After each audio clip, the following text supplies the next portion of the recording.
California's purple miracle, 16,000 flowers. Defy extinction, 16,000. Just let that number sink in for a moment. That's not the number of likes on some influencer's selfie, or the crowd at a sold-out concert.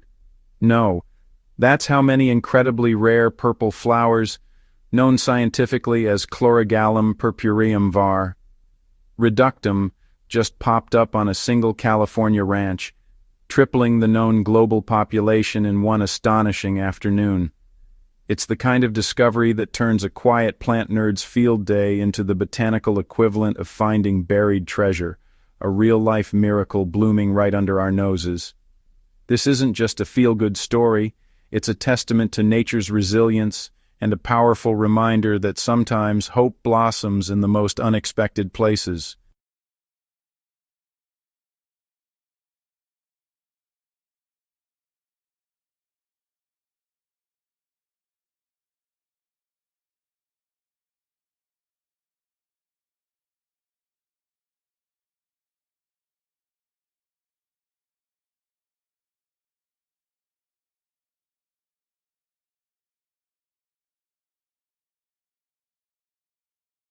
For 45 years, the Camatta Canyon amole lived more like a rumor than a thriving species. We're talking about a plant so elusive, so precariously perched on the edge, that its existence felt almost mythical. Before this incredible discovery, its entire known world consisted of two scraggly patches tucked away deep inside Los Padres National Forest, spanning a mere 90 acres.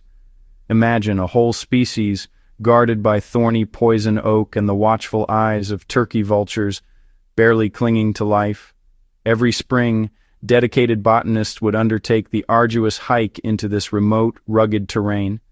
They'd meticulously count, perhaps 1,000 plants if they were lucky, and then hike back out, a nagging worry clinging to them. Would next year's inevitable drought finally finish the job? The future of this delicate purple bloom felt perpetually uncertain. Back in 1978, California officially stamped it rare, acknowledging its precarious status. Then, in 2000, the federal government upgraded it to threatened. What does that really mean for a plant? It's a stark warning, a translation that screamed, one bad wildfire, one rogue off-road rally, and this species wouldn't just be rare, it would become a museum label, a footnote in the tragic history of extinction. Its unique genetic blueprint, a chapter in California's rich biodiversity, would be lost forever. It's a sobering thought, isn't it? That something so beautiful could be so fragile, so close to vanishing entirely. Now, picture this. 15 miles away, a vast expanse of land called Las Paletas Ranch. We're talking 13,000 acres of private grassland, rolling hills where cattle graze peacefully, and ancient oak trees bend gracefully in the wind. For decades, no scientist, no botanist, no plant enthusiast had ever bothered to scour the rocky draws and sun-baked slopes of this ranch. Why would they? The Camatta Canyon amole is a notoriously finicky bulb. Experts believed it needed very specific conditions. Serpentine soils, which are unique and often toxic to other plants, and that cool, life-giving fog drip that rolls in from the coast. This ranch, with its open grasslands and drier, almost old Western movie set vibe, just didn't fit the profile. It seemed utterly unsuitable for such a demanding, rare flower. But sometimes the most profound discoveries begin with the simplest gestures. That's exactly what happened when a Nature Conservancy biologist, a true believer in looking beyond the obvious, offered the ranch manager something universally understood: a cold beer. The offer came with a casual request: permission for a survey crew to poke around for a couple of weird flowers. The manager, a practical man of the land, probably shrugged. "Knock yourselves out," he likely said, "but watch for rattlesnakes." Little did he know that offhand permission was about to lead to one of the most significant botanical finds in recent memory, completely changing our understanding of this ghost plant. It just goes to show, Sometimes you've got to ask, even when the odds seem stacked against you.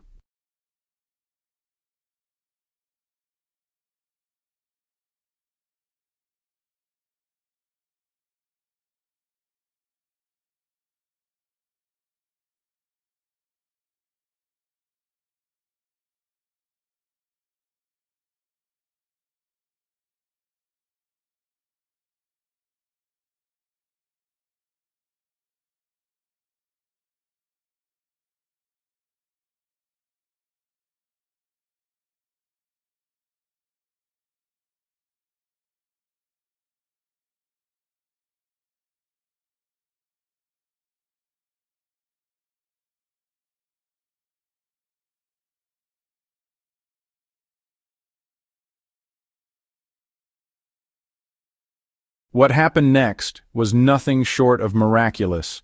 4 hours later, the survey WhatsApp group exploded with messages, frantic and disbelieving. "Are you seeing this? You won't believe it." Every step the team took kicked up a carpet of vibrant purple stars. It wasn't just a few, it was tens, then hundreds, then clusters so incredibly dense that the botanists couldn't walk without the heartbreaking risk of stepping on them. The sheer abundance was overwhelming, almost unbelievable.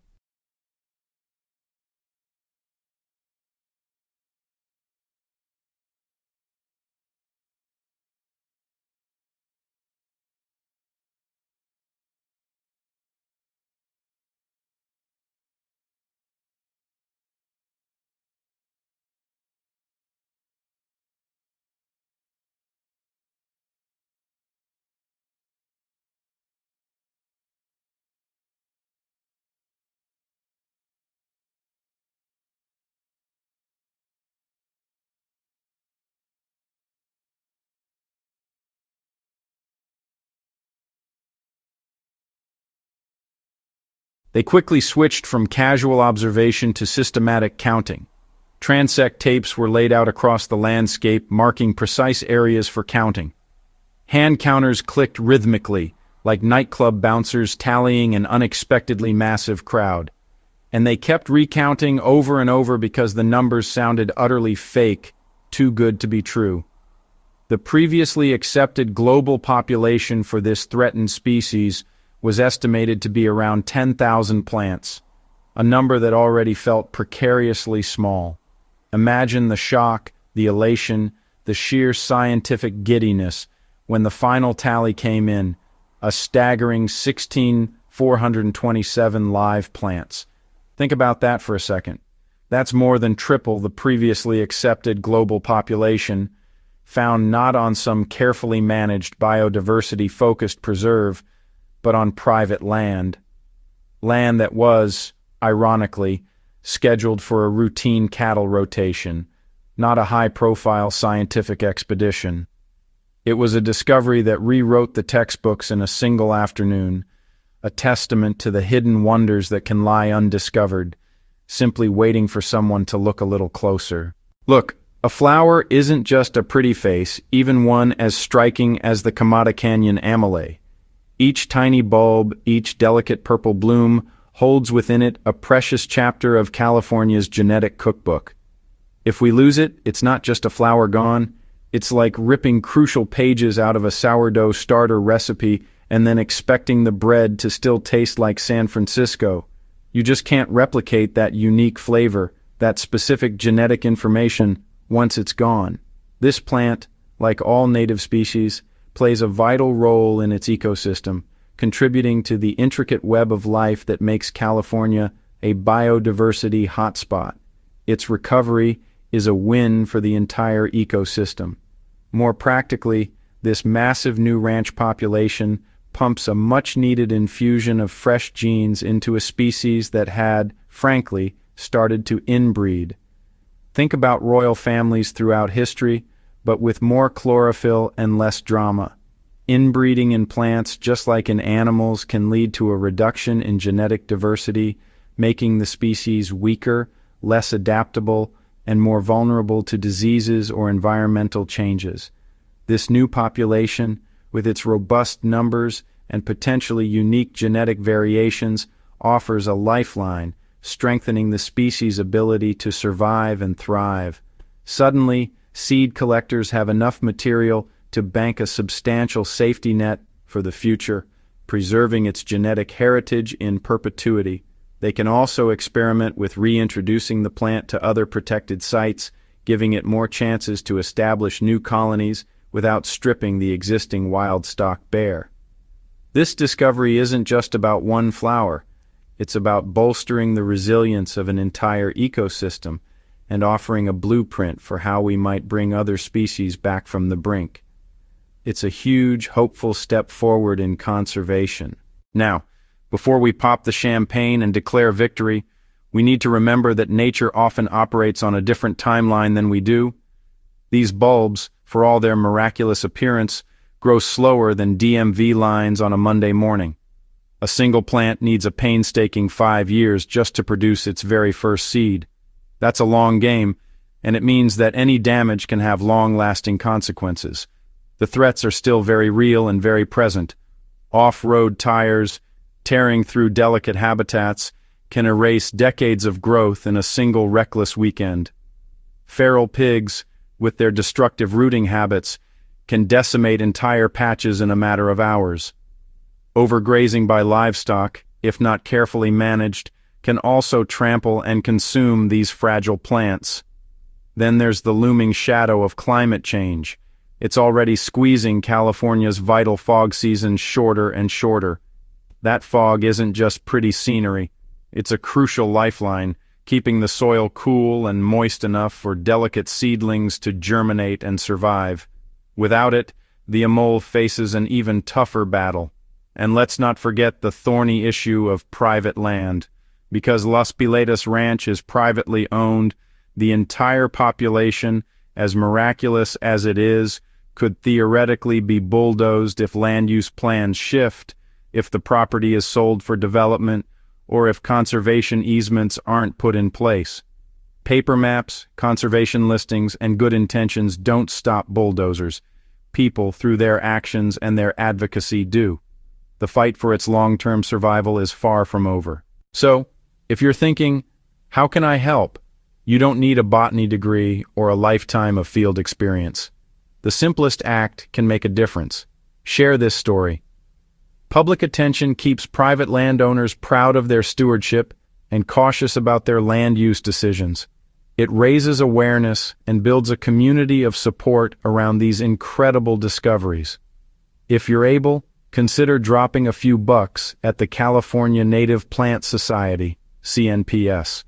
These folks are on the front lines, training dedicated volunteers to scout for new patches every spring, educating the public, and advocating for plant conservation. Your contribution directly supports their vital work.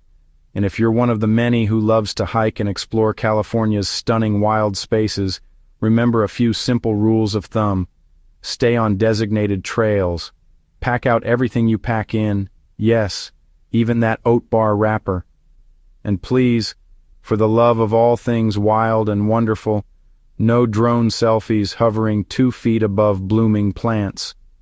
Think of these precious plants as introverted celebrities. Admire them from a respectful distance. Appreciate their beauty, but don't touch. Let them thrive in peace.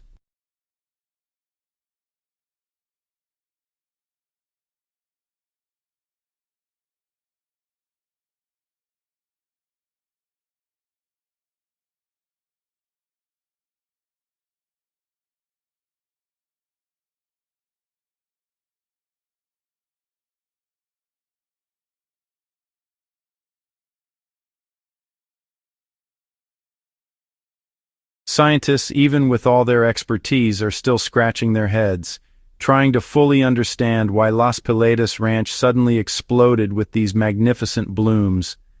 It's a fascinating puzzle, and several theories are being explored. One leading idea suggests that 2 exceptionally wet winters, back-to-back, acted like a wake-up call, stirring dormant seed banks that had been patiently waiting underground. Perhaps since the last really big El Niño event back in 1998, these seeds were just biding their time, waiting for the perfect conditions to emerge. Another compelling theory points to the cattle grazing. Counterintuitive as it might seem, the cattle could have inadvertently played a crucial role. By munching down on invasive grasses, they might have created just enough open space, just enough breathing room for the native bulbs to flourish without being outcompeted. The truth, in all likelihood, is probably a complex combination of both these factors, alongside some mysterious microclimate magic that science hasn't quite decoded yet. Nature, in her infinite wisdom, handed us a free lesson in humility. We can meticulously list, track, and worry about species, but sometimes, when conditions align just right, the plant itself writes its own incredible comeback script, reminding us that there's so much we still don't understand, so much wonder left to discover.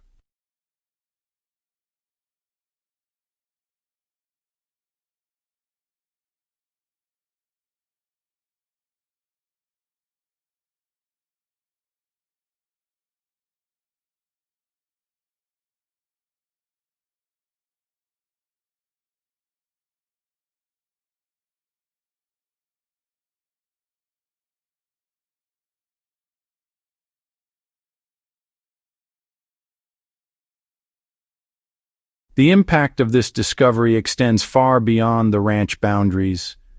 Neighbors, inspired and perhaps a little competitive, are now scouring their own back 40 acres with fresh, hopeful eyes. And they're finding things.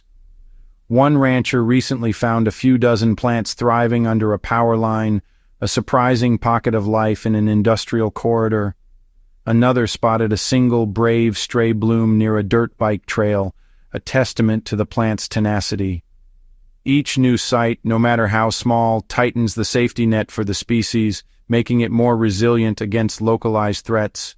But the ripple effects aren't just for adults. Kids at the local high school, fired up by this local miracle, adopted the amole for their senior project. They're mapping its distribution with GPS, creating detailed records, and even posting rhyming PSAs on TikTok, proof that conservation can absolutely go viral without a single dancing koala. This kind of community involvement from seasoned scientists to enthusiastic teenagers is what truly builds a sustainable future for our natural world. It fosters a sense of ownership and pride, turning a scientific discovery into a shared community mission. The Camatta Canyon amole isn't just a plant, it's becoming a symbol of hope and local engagement. So, what's next for our purple miracle? The U.S. Fish and Wildlife Service is currently reviewing whether the species still qualifies for its threatened status. This is a big deal. If the species is downlisted, meaning its conservation status is improved due to its increased population, it could free up crucial funds and resources for other critically imperiled plants that desperately need attention. It's a delicate balance, though. Think of it like parole. The plant might be able to leave federal jail, but it's going to be wearing an ankle bracelet for years to come. Monitoring will need to remain strict, vigilant, and ongoing to ensure the population's stability.